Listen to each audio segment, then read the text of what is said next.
আসসালামু আলাইকুম সবাইকে। আমি আজকে এমন একটা জায়গায় যাচ্ছি এবং সেখানে গিয়ে দেখবেন কিভাবে প্রাচীন পদ্ধতিতে আখের গুড় তৈরি করা হয়।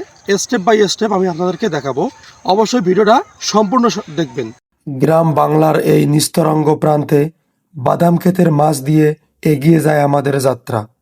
এই পথ ধরেই পৌঁছে যাওয়া যায় একটি ছোট্ট আখের গুড় তৈরি কারখানায়, যেখানে আজও টিকে আছে শত বছরের পুরনো এক প্রক্রিয়া। এই জমিতে চাষ হয় আখ, পরিপক্ক হলে আখ কেটে আনা হয় কারখানায়, যেখানে প্রথম ধাপে বিশেষ মেশিনের মাধ্যমে আখ থেকে বের করা হয় রস। এই রস গুড়ের মূল উপাদান। সংগ্রহ করা রস ঢালা হয় একটি বড় কড়াইয়ে এবং খোলা আগুনে শুরু হয় উত্তপ্তকরণ প্রক্রিয়া। প্রায় 3 ঘন্টা ধরে নিরবিচ্ছিন্নভাবে জাল দেওয়া হয় আখের রস।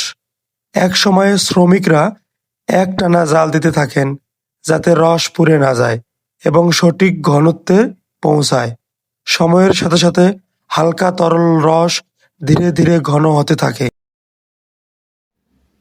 আপনারা দেখতেছেন উত্তপ্ত এই কড়াইটিকে একজন শ্রমিক জাল দিয়েই চলছেন এবং আখের রসগুলো বাষ্পীভূত হচ্ছে কিছুটা এবং আস্তে আস্তে এর ঘনত্ব বেড়েই চলছে।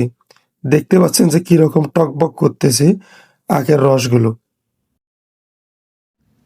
আখের রস গাঢ় হয়ে গেলে এই ছাঁচগুলোতে ঢেলে গুড়ের শেপ দেওয়া হবে।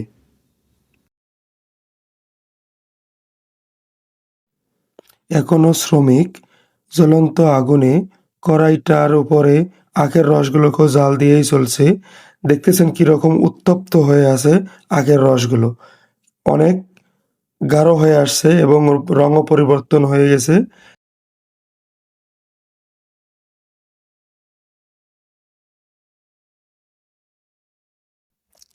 সময়ের সাথে সাথে হালকা তরল রস ধীরে ধীরে ঘন হতে থাকে, রং গাঢ় হয় আর নির্দিষ্ট পর্যায়ে পৌঁছালে এই রস পরিণত হয় ভারী মিশ্রণে।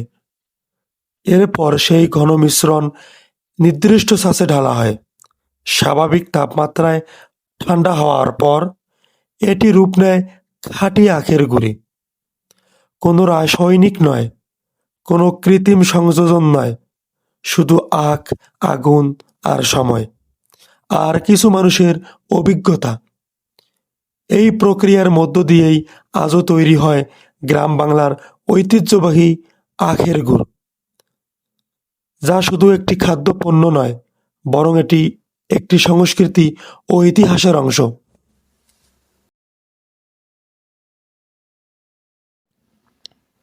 এই ছোট ছোট কারখানাগুলো বাঁচিয়ে রেখেছে গ্রাম বাংলার শত বছরের স্বাদ আর ঐতিহ্য।